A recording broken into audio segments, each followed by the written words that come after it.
রিয়াজুস সালেহিন গ্রন্থের 1430 নম্বর হাদিসে আসছে, ওয়ান মুয়াজিন রাদিয়াল্লাহু কল, হযরত মুয়াজ রাদিয়াল্লাহু থেকে বর্ণিত, তিনি বলেন, আন্না রাসূলুল্লাহি সাল্লাল্লাহু আলাইহি ওয়াসাল্লাম আখাযা বিয়াদি, একদা রসুল্লাহ সাল্লাল্লাহু আলাইহি ওয়াসাল্লাম আমার হাত ধরলেন, ওয়াকালা এবং বললেন, ইয়া মুআজ, হে মুআজ, ওয়াল্লাহি আল্লাহর শপথ করে বলছি, ইন্নী উহিব্বুক, নিশ্চয় আমি তোমাকে ভালোবাসি।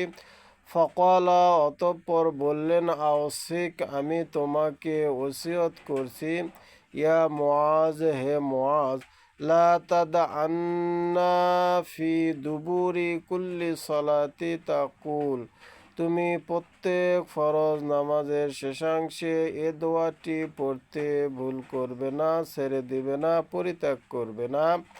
দোয়াটি হলো, আল্লাহুম্মা ইন্নী আলা যিকরিকা ওয়া শুকরিকা ওয়া হুসনি ইবাদাতিক।